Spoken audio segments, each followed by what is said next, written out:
सत्यनाम बोलो गुरु महाराज की जय। आज हम आपको बहुत आपके जीवन की उपयोगी बातें बताएंगे। जितनी ये सृष्टि की रचना विचित्र है, उतना ही मानव जीवन विचित्र है।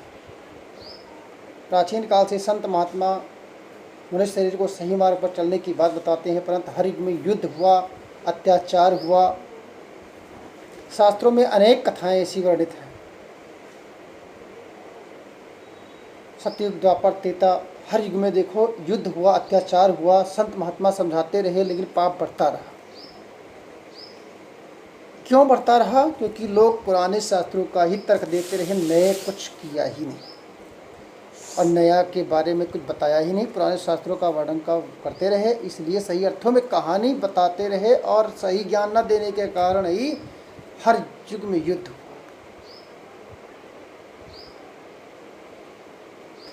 परंतु सत्य की खोज किसी ने नहीं जानकारी दी, सत्य की सही जानकारी किसी ने नहीं दी। सत्य की अगर जानकारी हो जाती, सत्य अनुभव से प्राप्त होता है। अगर आदमी को, प्राणी को अनुभव हो जाता, गीता ज्ञान सबको हो जाता, तो सुख क्या है, दुख क्या है, किसी को पता ही नहीं चलता।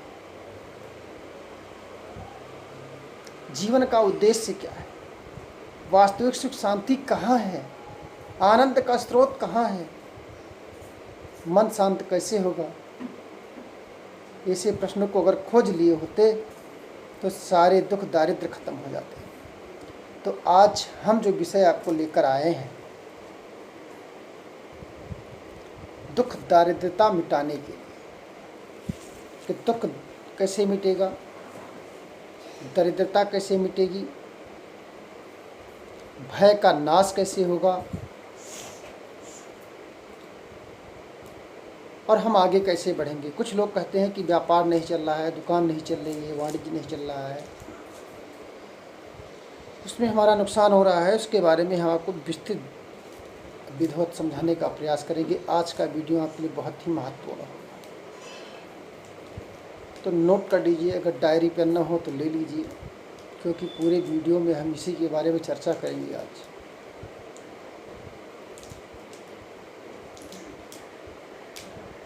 दरिद्रता कैसे मिटेगी? सबसे पहला प्रश्न हमारा है, दरिद्रता कैसे मिटेगी?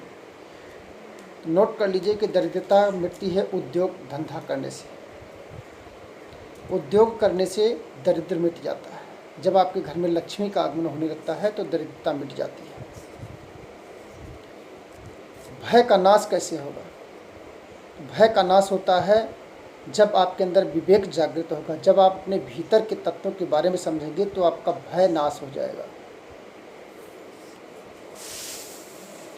आपके भय नहीं रहेगा जब विवेक पैदा होगा। घर में क्लेश क्लेश कैसे मिटेंगे? तो घर में क्लेश क्लेश तभी मिटेगा जब आप ज़्यादा से ज़्यादा मौन रहने की कला सीखेंगे, शांत मन को बनाने की कला सीखेंगे, तो आपके घर में कलह कलेश कम होगा। जब धन की कमी हो जाती है तो घर में कलह कलेश बढ़ जाते हैं। घर में कलह कलेश कम हो, इसके लिए आपको मौन व्रत धारण करना पड़ेगा। समय का इंतज़ार कीजिए, समय बहुत बड़ा बलवान है और आप अपने कार्य में लगे रहिए।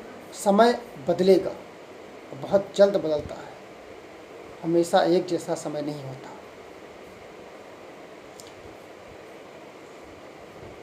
पाप कैसे मिटेंगे? पाप मिटेंगे जप करने से, भगवान का नाम लेने से, सतगुरु का नाम लेने से, स्मरण से। और सुख शांति कैसे जीवन में आएगी? तो उसके लिए हम आपको बताते हैं। लिखा है कि पहला सुख निरोगी काया, दूसरा सुख घर में धन माया, तीसरा सुख सुलक्षण नारी, चौथा सुख पुत्र आज्ञाकारी, पांचवा सुख सुंदर घर नारी, पांचवा सुख सुंदर घर नारी, छठा सुख अच्छा पड़ोसी पाई। सत्यवा सुख है मित्र घनेरे, बाकी सब तो सुख दुख के घेरे। बाकी सब